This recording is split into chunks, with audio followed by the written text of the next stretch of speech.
Thank you, Maciek. Thank you to the Kazimir Pulaski Foundation for inviting us to be here. Our topic today, again, I'm Tom Carrico. I'm from the Center for Strategic International Studies, where I direct the missile defense work. And we're happy to cooperate with the Pulaski Foundation on this panel, which is entitled "The Future of Air and Missile Defense in Europe: NATO and Member State Perspectives." It's a big topic. It's an exciting topic, as Maciek said, and a lot has transpired in the last year. Over the past year, since last year's Warsaw Security Forum, North Korea has demonstrated some ICBMs. We've seen a lot of activity, both on the threat side, but also in terms of responses. Since last year, for instance, there's been a lot of Russian cruise missile activity. Iran is making noises again on the missile front. And there's a week in and week out missile activity in the Yemen missile war. Dozens and dozens of missiles fired. This past weekend, there was a highly publicized attack on the airport in Saudi, but that's been going on for the last couple years. And a lot of intercepts have been going on as well.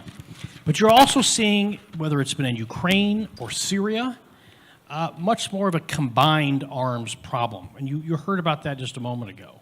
And whether it was Iran using UAVs, kind of integrated with its ballistic missile attacks on ISIS in Syria, or whether it was Russia integrating UAVs with its strike. It's not just a ballistic missile problem anymore. And that's kind of why this panel is entitled what it is. It's very much the future of air and missile defense. And it's also not just about NATO, but about Europe more broadly. And so it's that IAMD problem, integrated air and missile defense, that we're going to look at here as well. I'm going to do some very brief introductions, and the foundation is very insistent upon a conversational format, so we're going to stick with that. We're going to start off. We've got today Beata Gorka-Winter, who has been a security analyst in these areas for a long time here in Poland, formerly of the Polish Institute of International Affairs, as well as MOD, and is now a private consultant. Colonel Eugene Mavris, who's commander of the National Military Center of Command for the Romanian General Staff, who's been directly responsible for a lot of the implementation efforts for BMD in Romania. We've got Frank Rose, former Assistant Secretary of State for Arms Control, Verification, and Compliance under the Obama administration in the United States. I like to think of Frank as one of the fathers of the EPAA. He's also on our board of advisors for the Missile Defense Project at CSIS. And finally, Roberto Zadra, who's the head of the Integrated Air and Missile Defense Section in the Defense Investment Division for the NATO headquarters. I think we'll get it started with you, Beata. I might ask you to give us a little bit of a perspective, a Polish perspective, on why missile defense, why it's important for Poland, what's kind of the strategic utility of it, and how we think about it from a Polish perspective to kick us off. Thank you, John, for this kind introduction. Just to clarify, for more than 15 years, I was Director of Security Program at the Polish Institute of International Affairs.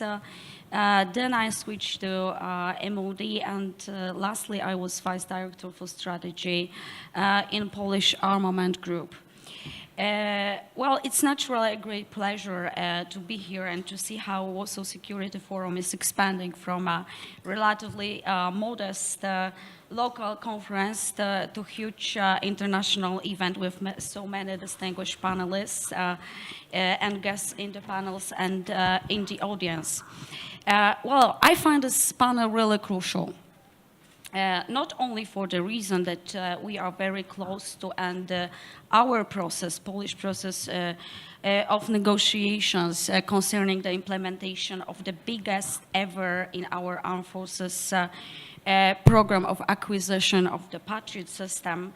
But also, as you mentioned, we are facing a very tense moment of escalation of military tensions in different parts of our globe.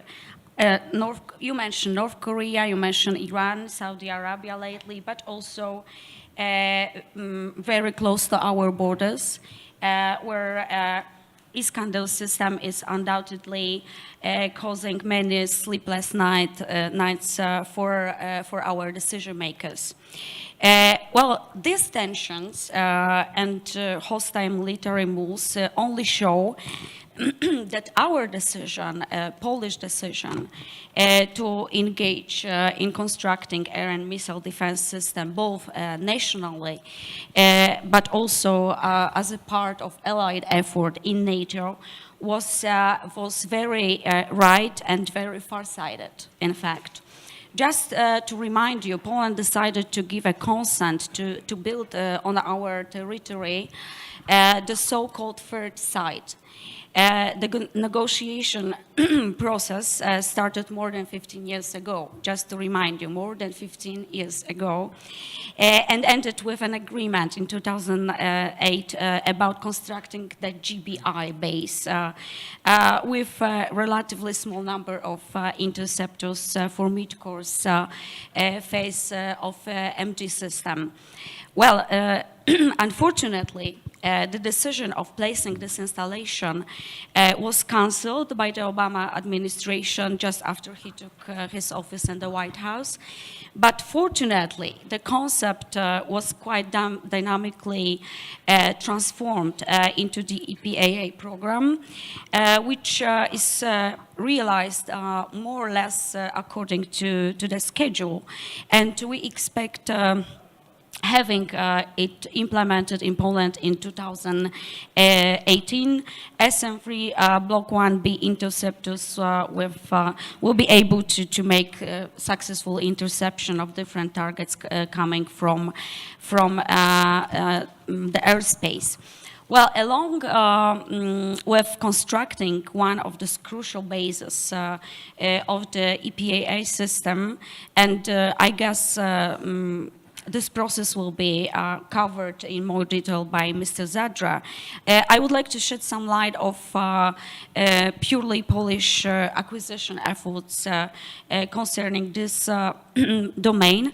Obviously, there are several important strategic premises why the current Polish government, in fact, sustained a decision taken already in 2015 to equip Polish armed forces in the modern MD system, spending roughly and deciding to spend roughly around $10 billion on that. Firstly, as other NATO countries, we are aware about mounting threat. It was already discussed coming from different directions. Not only we are constantly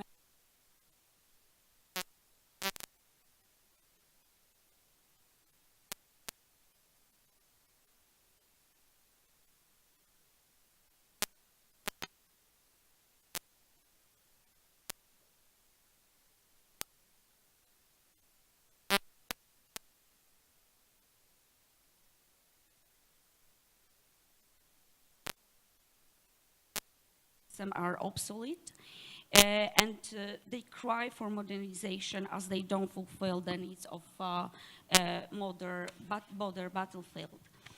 And the third very important premise, I would like to mention is that here in Poland we have an ambition to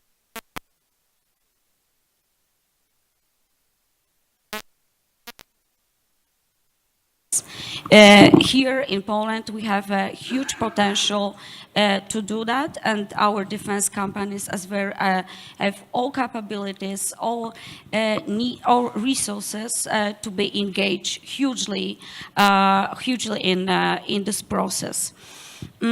Just a few words of in what moment we are now.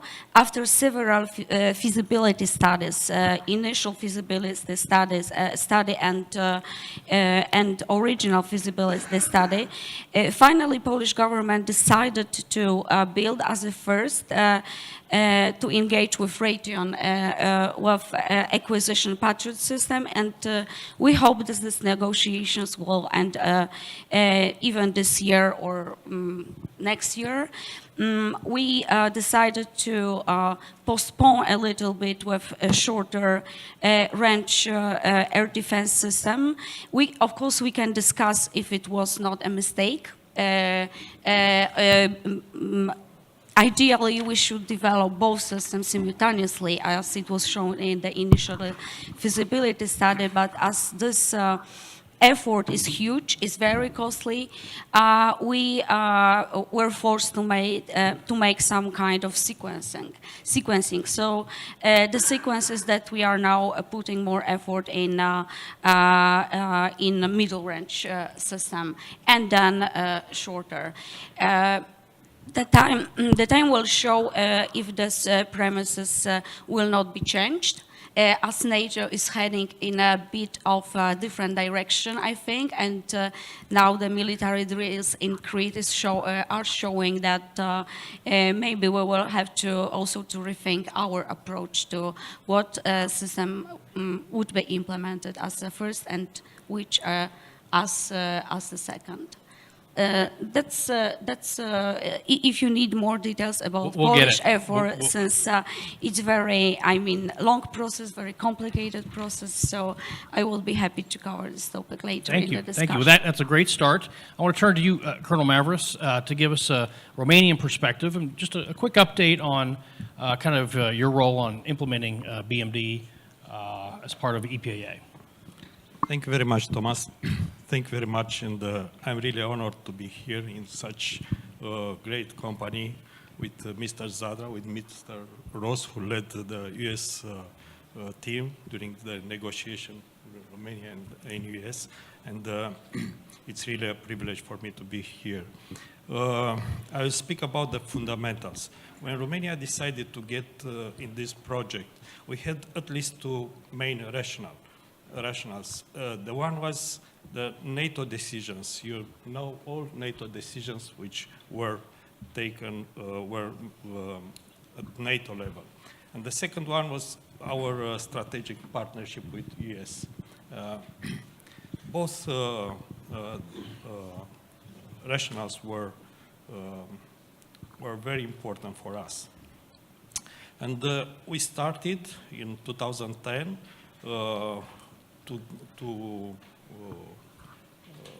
to be involved in EPAA, second phase, and the breaking ground ceremony for Deveselu for Aegis Ashore Romania was in 2013. In 2 years, it's a very challenging time to have the system on ground. And it asked for a huge effort done by US and Romania in close cooperation. A very good team from Missile Defense Agency, from US, Romania MOD, and experts. And now, in 2016, the system is operational. Sure that it went to increased security. Romania feels having increased security, having the system on its territory. And we fully support the development, the continued development of NATO missile defense system. Having improved at NATO level the system in terms of command control, in terms of assets, we can hope to have more security because the missiles proliferation and the threats in this domain are very, challenging. And from a Romanian point of view, it's mandatory. If the danger exists, we have to respond, to react accordingly. And that's why we are fully committed to continue our support to create the necessary environment for the US system in terms of providing security, in terms of providing everyday support for daily life on Romania territory. I think we, by now we were successful, and we are determined to continue in this way. And also to commit as much possible for a NATO system. For now, this for my side. Well, Frank, I'll turn it over to you. You know, you had a great deal of a role in generating the EPAA, but I wonder if you might speak a little bit to the future. Right, Yeah. EPA has been moving along, but you know, we've got the nuclear deal with Iran. Yeah. How should we think about preserving or perhaps adapting it? Yeah. Well, Tom, thanks so much, and it's a pleasure to be on the panel and here in Warsaw. I was trying to do a count, and I think this is like my 32nd visit to Warsaw since 2003. So, but it's always great to be here.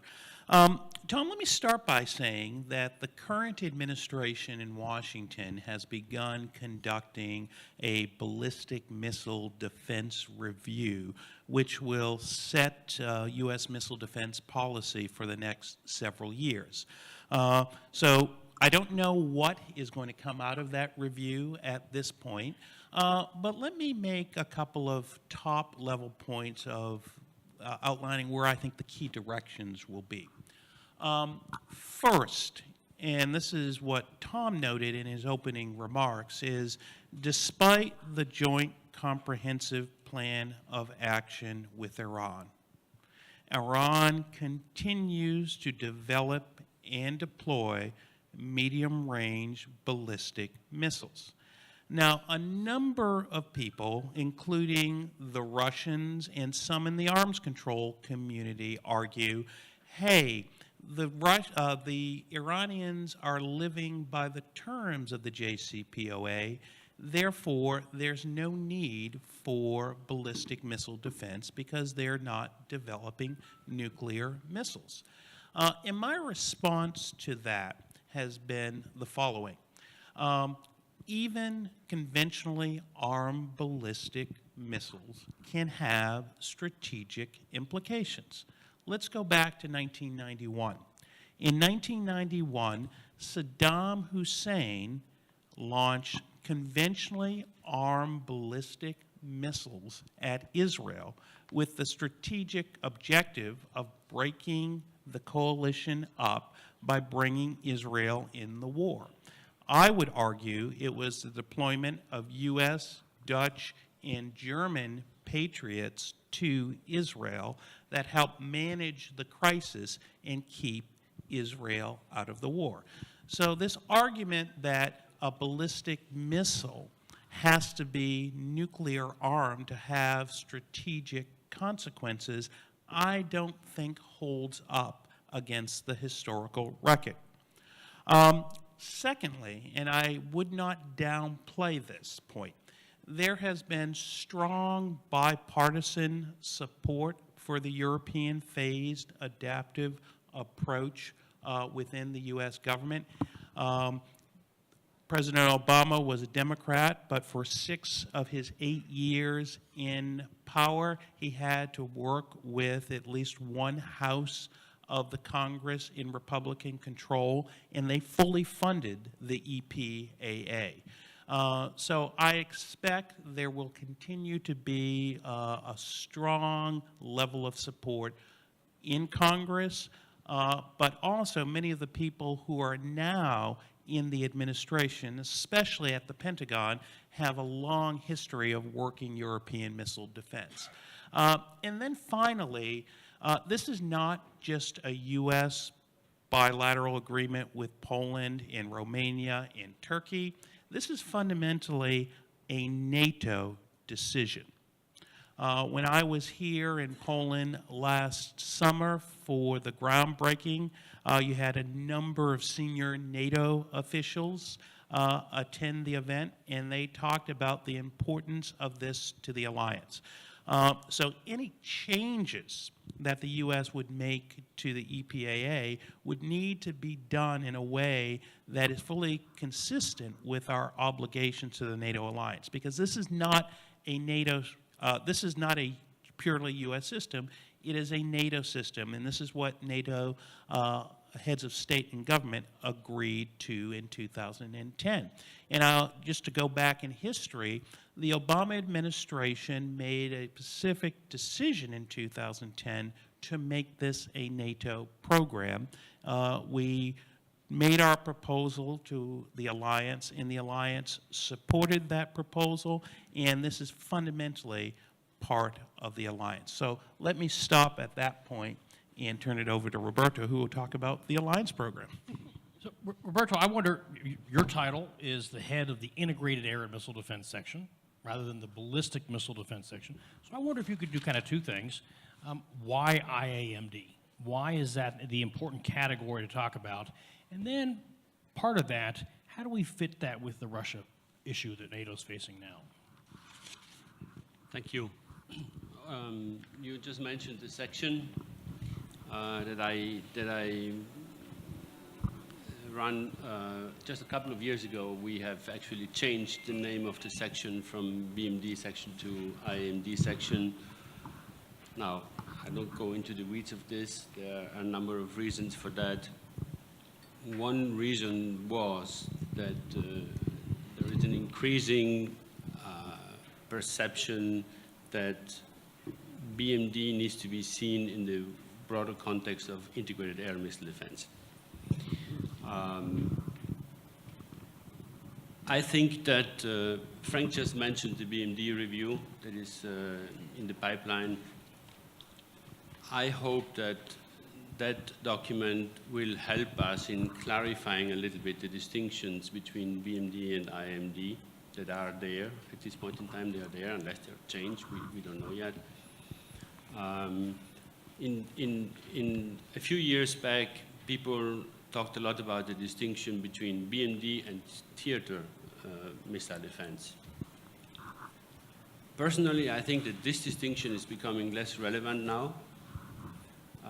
In the old days, TMD was about protection of forces deployed in theater. Now we are looking at this also from a perspective of how to use this to do at least point defense or area defense within our territories. So there is a shift there. I think that distinction is becoming less relevant. The distinction between BMD and IMD, I think, will become more relevant, and we are increasingly seeing this in this wider context. However, I think it is fair to say that we haven't sorted everything out yet at this point in time. We are still learning on how to better streamline and coordinate work within the alliance on all of these issues. We have a number of different committees dealing with these issues. My main role when I took this dossier over missile defense was and is to chair the Paul Mill discussions on missile defense. So I'm the person behind, well, nations decide at the end, but I'm the facilitator to do all the reports that go to summits, to ministerials on missile defense, on progress on BMD, the comprehensive reports that we do before ministerials and summits go through the of our committee, if you want, and then they go to council. We don't have something similar when it comes to integrated air missile defense. Do we need that? I am not even sure, but I'm just pointing out that there is a difference. I think, Tom, I believe I remember you. We have been in Boston just a couple of weeks ago for the Missile Defense Conference, called Missile Defense Conference, by the way. And I think I heard you saying there that looking at IAMD from a US perspective, you said, let's see if we get there by 2040. I remember that. I think what it tells me is that IAMD is not a done deal yet nationally. It's not a done deal yet within our NATO community, but we know we have to think harder and do more to go in this direction, because I think that is the future. If I can make another distinction between IMD and BMD, I would say, maybe we come back to this in the second round, because I'm sure Frank and others will have something to say on that, is one distinction that I see is Russia. Russia, we have a special approach to Russia when it comes to NATO BMD. We don't have the same approach when it comes to IMD, but we can talk about this later. Another distinction that I can see is the need for political control. That is a very distinguished request and expectation by a number of allies, that there is constant political control over military action, if you want. And I think that this has to be seen different if you look at it from an IMD perspective. So the short answer is, yes, we are moving in this direction, but we haven't sorted everything out yet. So let me bounce that to you, Frank, as Roberto suggested. As the mission, as the threat has changed and the mission has changed, how ought we think about putting Russia and missile defense in the same sentence? Yeah. I think we need to be very, very careful about this from a couple of perspectives. First, at the political level, one of the reasons we were able to get an alliance consensus on missile defense is because we made it very clear that our ballistic missile defenses were not against Russia. That was key to getting the consensus. And I'm concerned that if we do make it about Russia, we would have a very divisive debate within the alliance. So that's number one. Number two, at the political level, it gives the Russians a talking point. And that talking point will be, you see, we always said it was about us. Thirdly, and this is more on the technical level, the Russians don't do many things well. But one thing they do know how to do is build effective ballistic missiles with very sophisticated countermeasures. So if we were to change our policy, both on a U.S. national level and an alliance level, we would need a very different type of missile defense system. And my personal opinion is I think there are serious technical challenges. You know, my approach has been a little bit different. What I have recommended is that there's really not a missile defense solution to Russia. In my view, we can probably do some very limited cruise missile defense, and cruise missile defense is closer to air defense. But I think at a broader level, the best way to deter Russia is to develop countervailing offensive strike capabilities. Earlier this year, in testimony before Congress and in an article that I wrote with former NATO Deputy Secretary General Sandy Vershbow, we called for the alliance to take a number of steps. First, we've called for the development of a conventional variant of the long-range standoff cruise missile to give us the capability to strike targets deep in Russia. And secondly, we've called for selling conventional strike systems such as JASSM, ER, and Tomahawk to our friends and allies in Europe, again, to hold at risk key targets that Russia values. So that would be my approach. Again, we need to be very careful at the political level and the technical level about making ballistic missile defense about Russia, because I think it would pose challenges on both fronts. But at the same time, as you note, Tom, the Russians are doing a lot of bad things across the spectrum. Therefore, that requires an alliance response. And in my view, developing effective conventional strike systems that can reach in and touch key Russian assets is key to that response. Roberto, unless you want to hop in, I think I might pose this now to both Beata and Colonel Mavris. from more national perspectives. As Frank pointed out, what is the it?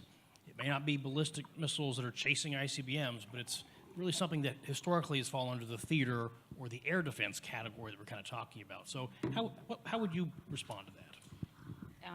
Well, we don't have many discussions in Poland about chasing ICBMs, to be honest.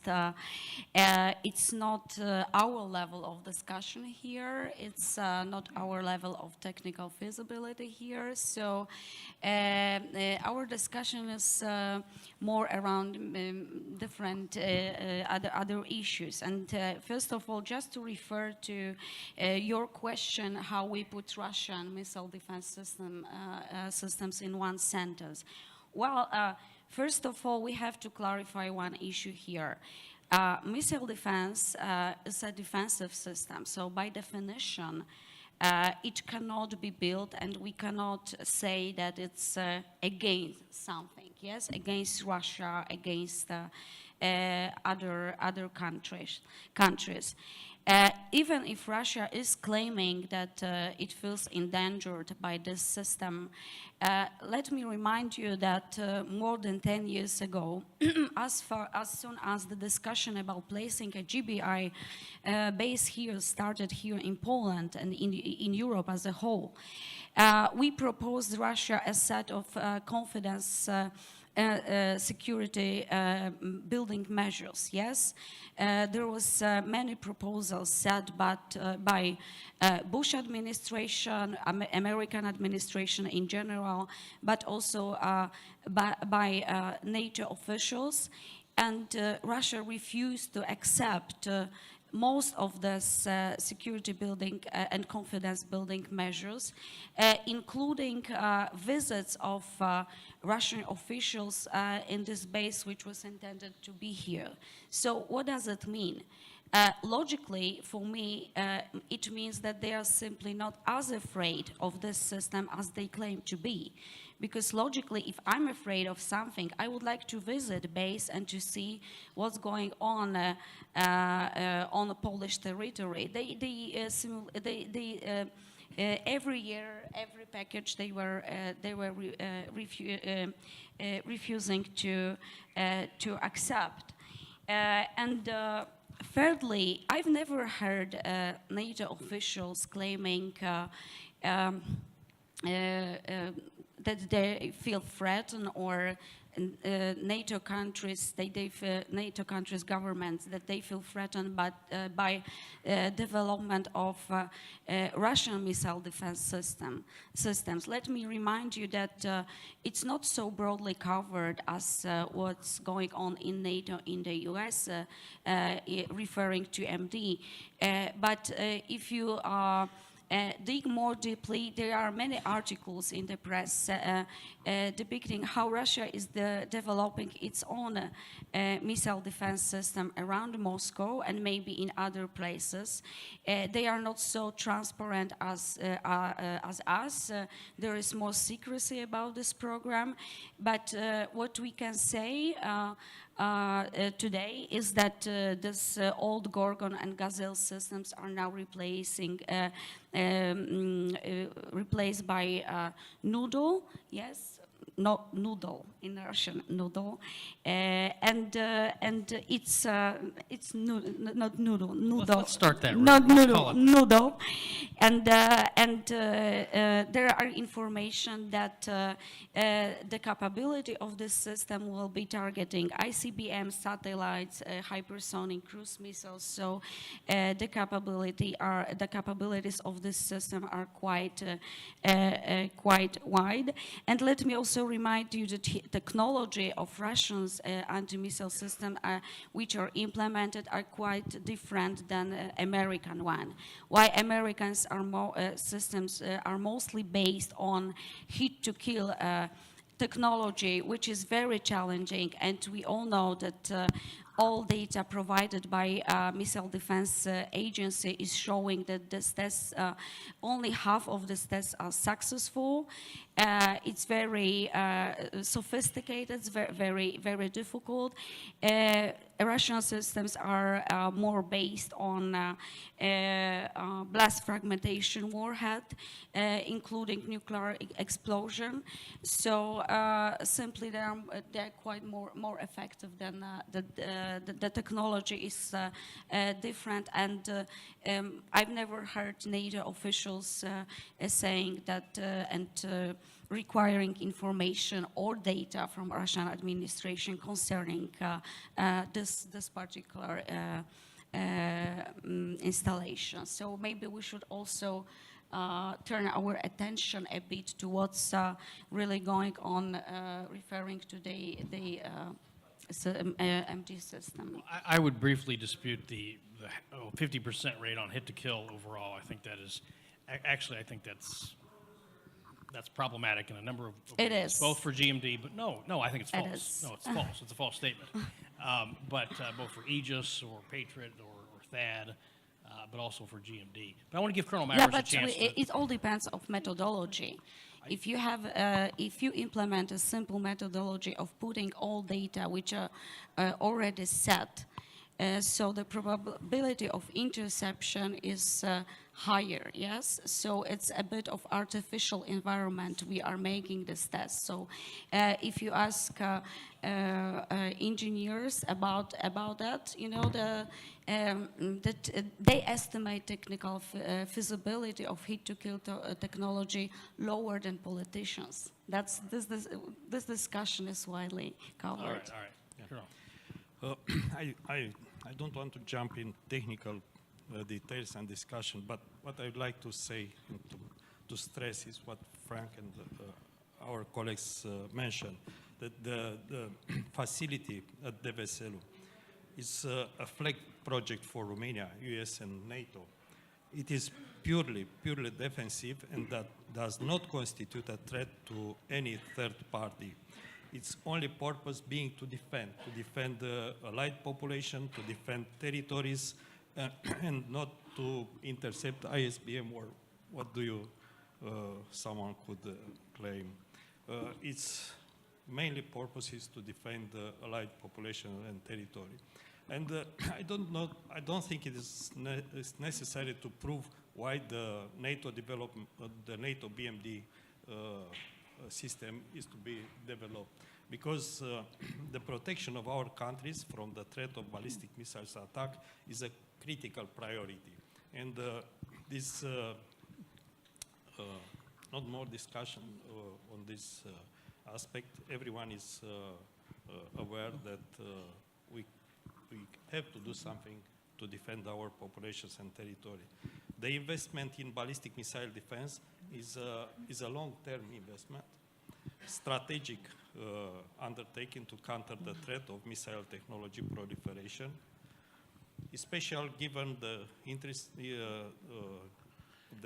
of undemocratic state and non-state actors in the acquisition and development of MD technologies. And that's why our view is that it's necessary, it's right to have a NATO robust system. I think both Frank and Roberto both want to jump in on this. Tom, can I just go back to the question that was raised? Why are the Russians so opposed to this? And this is something I've thought about for a long time. And I was actually asked this question at my Senate confirmation hearing to be Assistant Secretary of State. And I think there are really two issues here. A basket of political issues, then some technical issues. Let me start with the political issue. With regards to missile defense in Europe, Russia's main objection has to do with the locations of the bases. They do not like the fact that you are seeing permanent American strategic capabilities being placed in Eastern Europe, specifically in Romania and Poland. I remember having a conversation with a former Russian official who just went off on the idea. So you need to understand that. This is political. most people in this room understand that very well, better than most Americans. But second is a technical argument. And I think it's important to clear up that the Russians understand the capabilities of current U.S. and NATO systems.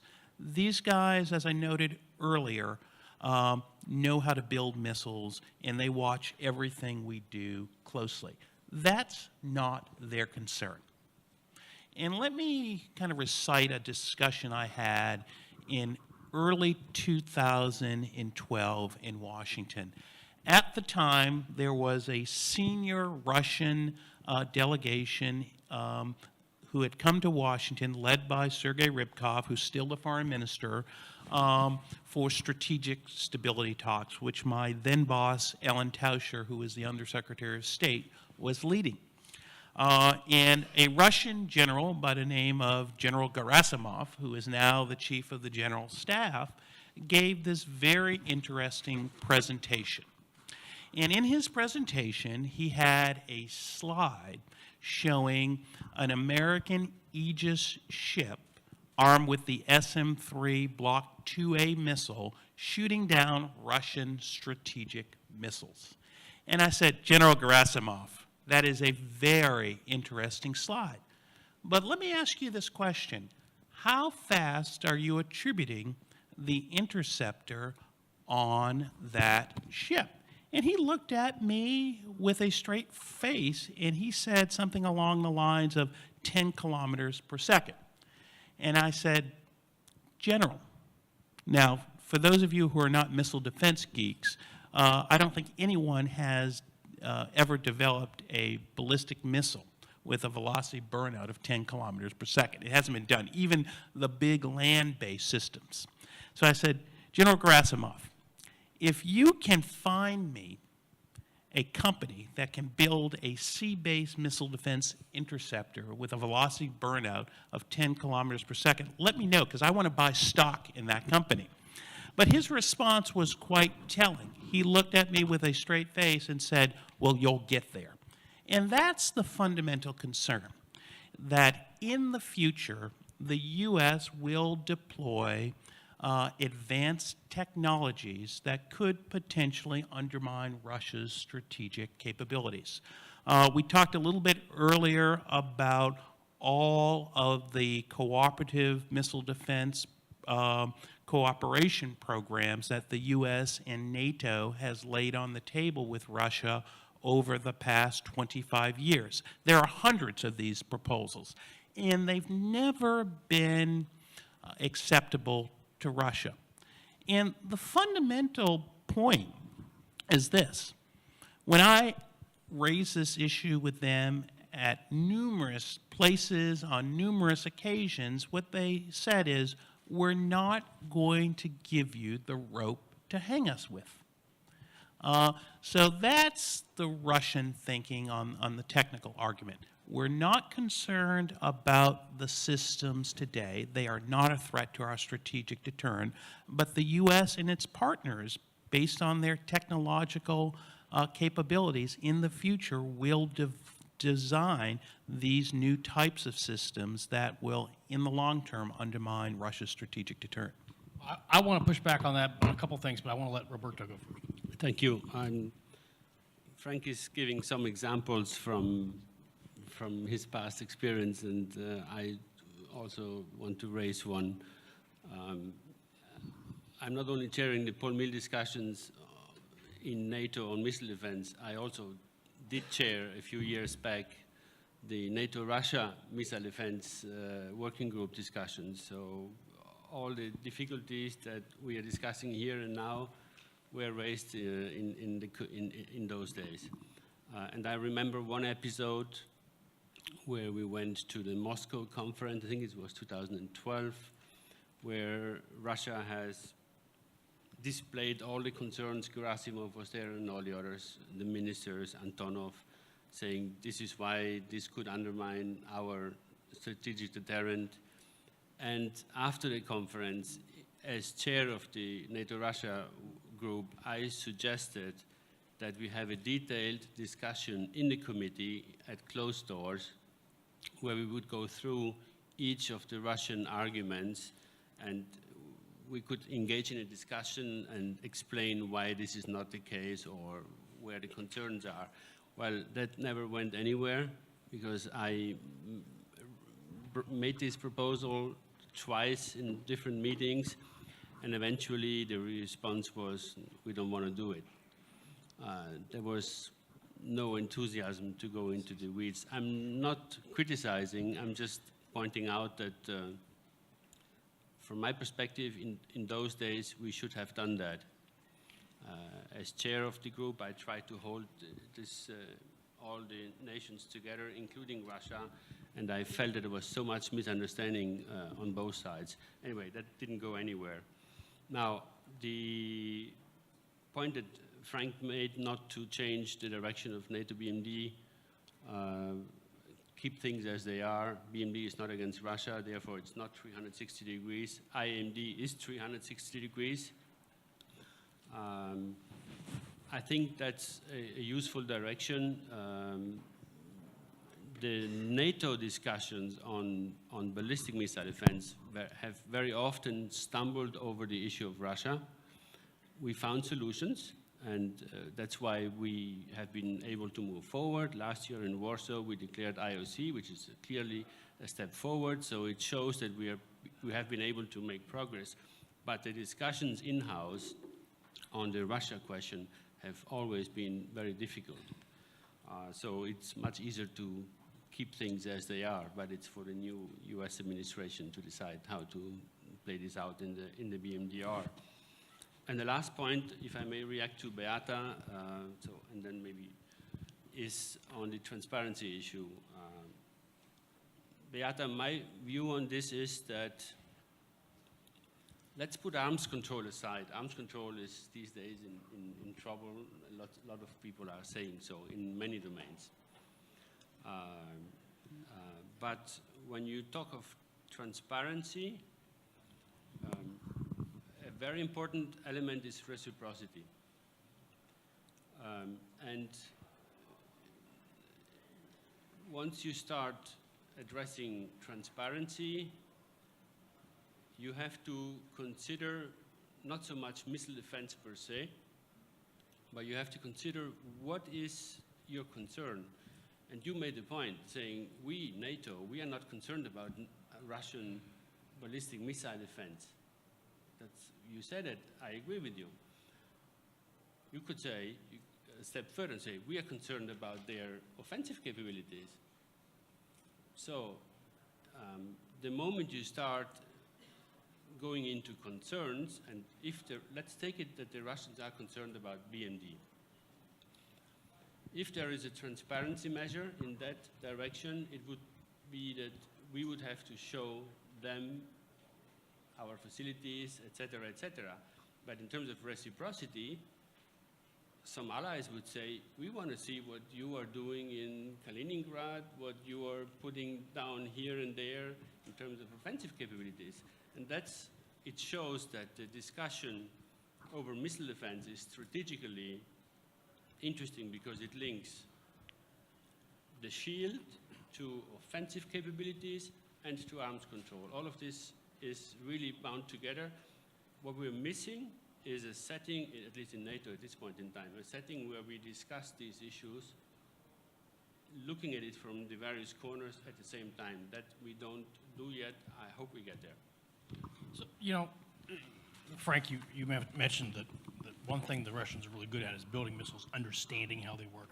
Something else they're really good at is information operations and propaganda and mistruths. And I think it's telling the story you talked about. They're concerned about some missile that might exist in some far future. And yet, Sweden yesterday announced that they were going to get Patriot.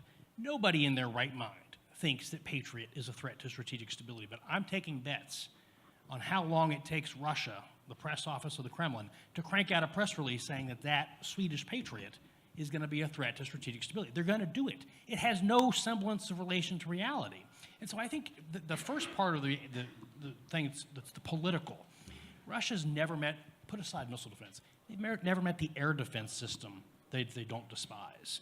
And I think it really goes to the political side. And so going back to the information operations, doesn't NATO, don't partner countries with NATO in Europe need to get clear in mind, what are we trying to do here? In fact, you endorse cruise missile defense, air defense.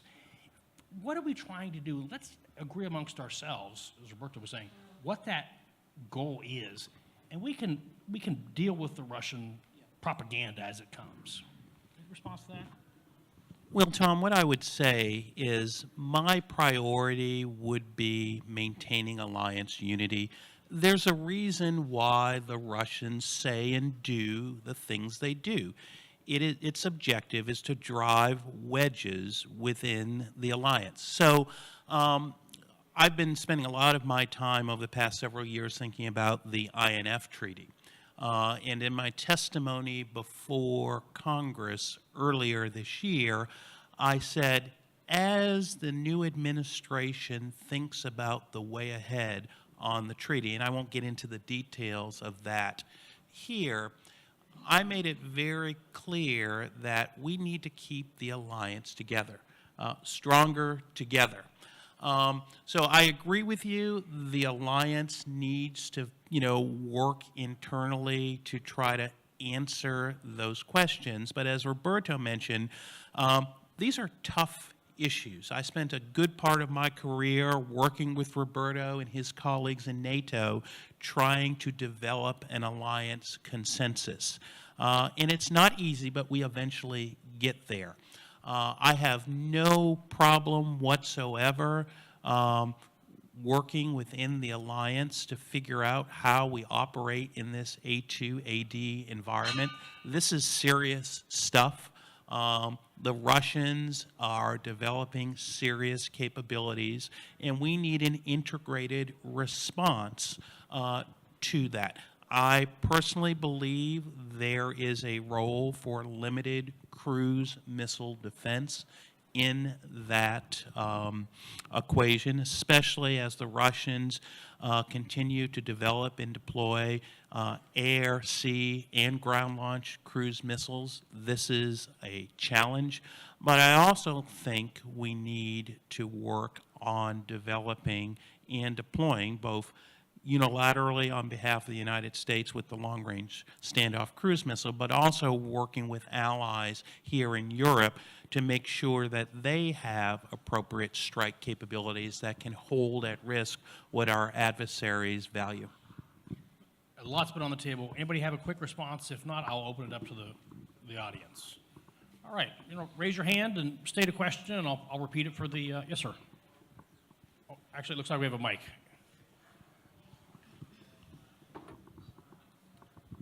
Thank you. Marek Świerczyński, Polityka Insight. One question to Frank Rose, one question to Roberto Zadra. Frank, you said that it's basically up to offensive potential to be able to counter or balance the Russian ballistic potential. What is, in your view, the balance within a national or NATO defensive-offensive posture that is right in terms of defense and deterrence? And the other question to Mr. Zadra, NATO, BMD, and lower tier systems, or even SHORAD and VSHORAD systems in terms of cruise missile countering and slow target countering. What is NATO doing about that? Thank you. Good question. I wish I had the answer to it, but I don't. But let me focus on a couple of principles. One, I think the importance of maintaining alliance unity is key. Second, we have to look at available budgets. We are having a really tough debate within the United States right now about the future of defense spending. I think it will rise, but I don't think it will rise to the level that some people would like to see. We have big fiscal challenges over the long term. So I think the budget impact is going to be key. And third is technical capability. the Russians, I hate to admit this, but it's true. These guys do know how to build lots of missiles and very good missiles. So you really have to look at this cost-benefit analysis. Now, you have also seen over the past couple of years a number of senior U.S. military officers talking about the need to look at capabilities, quote, left of launch. With this current set of hit-to-kill technologies, I think, I wouldn't say it's a dead end, but our adversaries are not standing still. So I think we need to focus more attention, and Tom talked about this in one of the reports that CSIS published about a year ago, about putting more money and resources into looking at new technologies to deal with these missile challenges. Because from a U.S. perspective, we're not just concerned about the threats from the outside the Euro-Atlantic area here in Europe, but we have challenges in the Middle East and in Asia with North Korea. So I'm sorry I can't give you the definitive answer, but those would be the principles that I would focus on. Again, one, maintaining the unity of the alliance. Two, being mindful of our fiscal / budgetary situation. Three, looking at new technologies in that this area. Because I think there are some promising technologies that we need to devote some more time to. Yeah, if I may respond to the extent that I can. When you look at lower tier systems, when you look at air defense, when you look at these systems that we consider integrated air missile defense down the road, the principle is different from the one that we have on BMD. On BMD, we look at sensors and interceptors being provided voluntarily by nations. The EPA is the most important contribution, voluntary national contribution to NATO BMD. The only element that we finance together on BMD is the BMC3I, the command and control backbone, if you want. When you look at integrated air and missile defense, the game is different. Again, also there you have the principle that nations provide contributions, but it is dealt with through the NATO defense planning process, which is a very complicated thing, where basically you have a documented political guidance, documented says what is needed, then you have several rounds where nations eventually commit themselves to develop or acquire certain capabilities. So that would be the vehicle where you address these issues.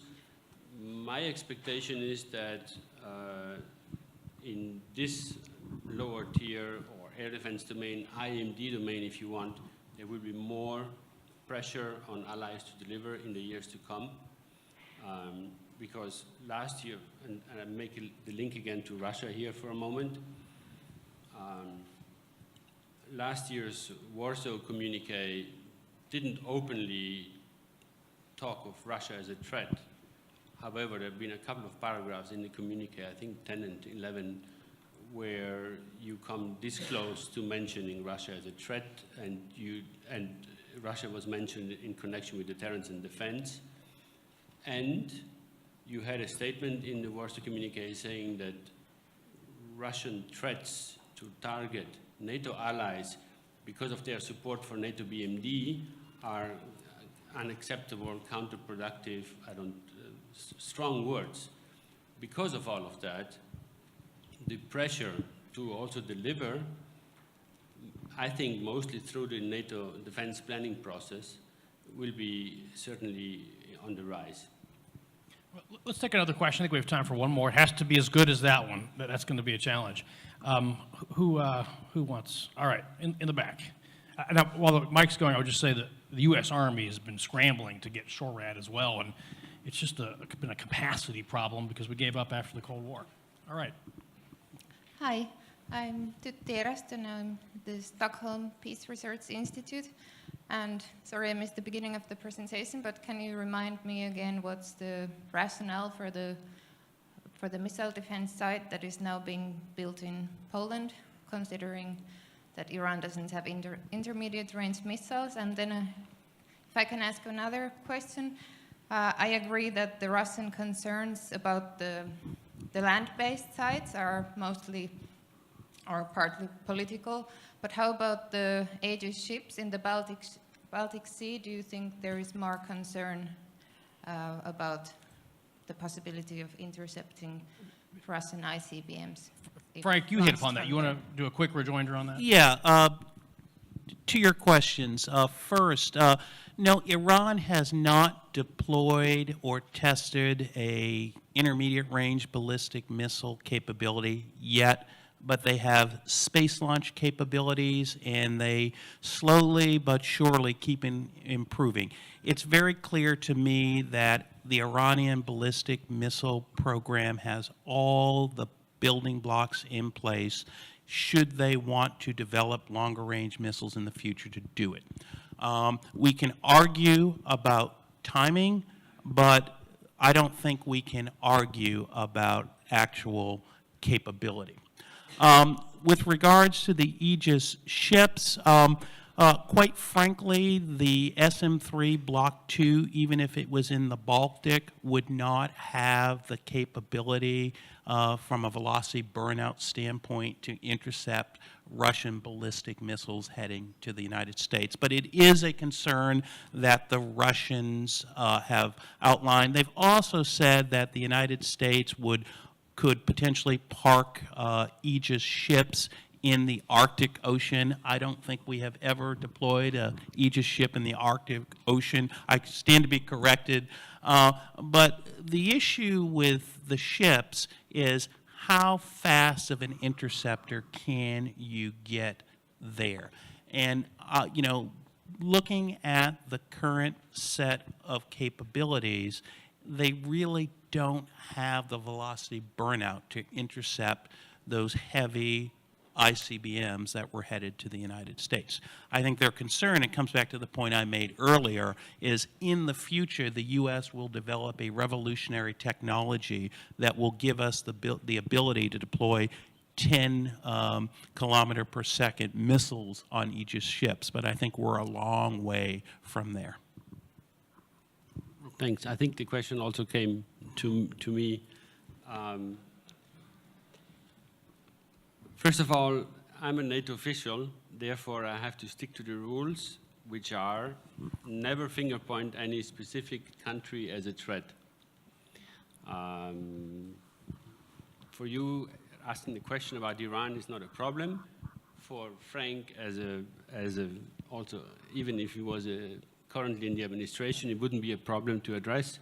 We have the principle in NATO that we don't finger point specific countries as the reason for NATO ballistic missile defense.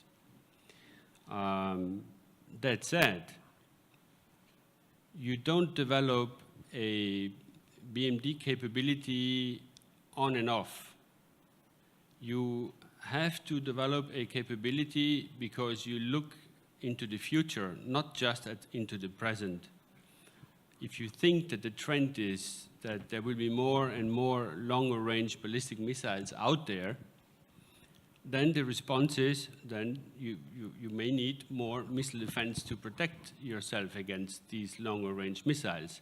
So to say at this point in time, the country that you mentioned or any other country doesn't have these certain capabilities, just look at what's happening with North Korea. Again, another case where I'm not entitled to comment on the details, but we are concerned about the trend to have more longer-term ballistic missiles out there that could eventually threaten also the alliance. And the Secretary General was actually pretty outspoken last week when he was in Japan and in South Korea.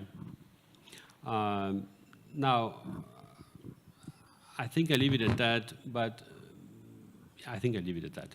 Thank you. Well, in the interest of time, I want to give Colonel Mavris and Beata, if if you, just a couple closing comments, a couple sentences. There's a big hook over here that's going to take us off the stage to stay on time, but I want to give you an opportunity to weigh in on anything as well. Well, maybe just in final words, referring to Marek's questions about shorter ranges, as current military drills in Crete shows, I guess NATO will concentrate more on developing now shorter ranges. Why? For years we were engaged in discussion of longer ranges, mid-course defense, and I guess the outcome, even if we have only 50%, the outcome of our efforts is quite successful. I guess that U.S. administration, but also some NATO countries, we may claim that we are protected against limited attack from countries like North Korea or Iran. We have capabilities to do that. As for Russia, well, we can discuss for hours about the speed of this kill vehicle, which may challenge the potential, the capabilities of Russian missiles, but finally, this discussion is, at least for me, is very highly hypothetical. Why? Because always at the end of these discussions, of this story of offensive and defensive potentials, we have to have in mind numbers. How many missiles, how big potential, including nuclear warheads, is on our side and is on Russia's side. So the next question is about saturation. How many installations, how many interceptors, sensor, radars we should implement to counter Russian potential? It's impossible. It's impossible to build such defenses which can endanger the final offensive potential of our adversary. So what's the next step? The next step is that probably if both the sides will finally agree to have some wars, most probably we will face a set of local wars. And in local wars, we don't need such a sophisticated, longer range offenses, but the discussion is back to more to future defenses and shorter ranges. And as this military drills waged now by NATO shows, we will finally probably end up in a discussion on how to saturate NATO countries with this particular systems. I would give Colonel Mavris a final word. We're over time, but you have the last word. Just very short. Just I would like to emphasize that we are deeply committed to continue the good cooperation with the United States, with the NATO allies, in the BMD development process. Referring to the BMD facility deployed on our territory, we will successfully go on with the vessel-based modernization process in support of achieving the full operational capability without delay. And the future projects should respond to overall aim, which is to ensure the mission success and the protection of both personnel and capabilities. It's a matter of cohesion to prove that we are strong and we can respond to any challenge from security environment. Thank you very much. Roberto's asking for one sentence. Thank you. Very, very short. The one issue that didn't come up at all is the need for dialogue in this round, and I think it's important to point out that the US and Russia are trying to find a way forward on a number of issues, strategic stability talks, etc. Until there is a solution in that framework, we in Brussels won't be able to move very far. Thank you. Well, I just want to close by saying thank you all for coming. Thank you to the panelists. There's a lot of air missile threats out there. Stay tuned. Lots going to happen in this space. Thank you all.